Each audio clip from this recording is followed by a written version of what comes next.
Perseturan antara keluarga Haji Faisal dan Dodi Sudrajat tak kunjung selesai untuk memperebutkan hak perwalian Gala Sky. Kuasa hukum Dodi Sudrajat, Tegar Firmansyah, tetap bersikeras bahwa penyebutan Gala Sky anak di luar pernikahan sesuai dengan hukum yang berlaku di Indonesia. Pasalnya, kondisi anak yang lahir di luar pernikahan sesuai dengan Fatwa MUI nomor 12 tahun 2012. Hal itu disampaikan dalam video yang diunggah di kanal YouTube Intens Investigasi, Kamis, tanggal 10 Maret tahun 2022.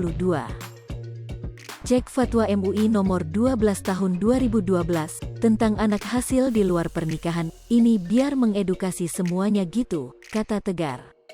Memang ada Fatwa MUI, itu sumbernya Al-Quran dan Hadits, sambungnya. Tegar Firmansyah juga mengklaim pihaknya memiliki bukti kuat terkait mendiang Vanessa Angel hamil duluan sebelum menikah dengan Bibi Ardiansyah. Kita kan bisa membuktikan, kita ada bukti-buktinya, nanti biar hakim aja yang menilai bukti kita sah atau tidak, terangnya. Ia menilai pernyataan tersebut merupakan hal yang wajar apabila disampaikan di ruang sidang. Bagi Tegar, hal tersebut bukan termasuk membuka aib keluarga, melainkan fakta hukum.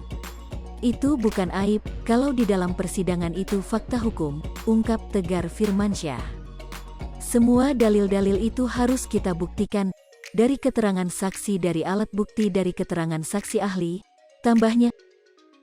Sidang hak asuh Gala Sky kembali digelar pada Rabu, tanggal 9 Maret tahun 2022. Di Pengadilan Agama Jakarta Barat. Dalam sidang lanjutan hak asuh Gala, ayah Bibi Ardiansyah, Haji Faisal, turut menghadiri persidangan tersebut. Sidang kali ini beragendakan keterangan saksi dari pihak Dodi Sudrajat selaku tergugat.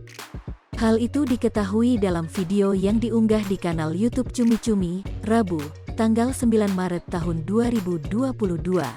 Berbeda dengan sebelumnya, Dodi Sudrajat rupanya hadir dalam sidang kali ini.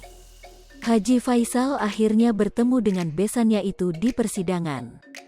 Sayangnya, mereka tak saling sapa satu sama lain. Pak Haji kan udah biasa nahan emosi, udah 3 bulan nahan emosi terus, kata Faisal ditemui usai persidangan. Haji Faisal mengaku jika dirinya memang tak bertegur sapa dengan Dodi Sudrajat. Hal itu rupanya lantaran Faisal khawatir tidak bisa menahan emosi kalau bertatapan. Hai pemirsa Sri Popo TV, jangan lupa komen, like, dan subscribe, serta tonton terus berita-berita terupdate lainnya ya.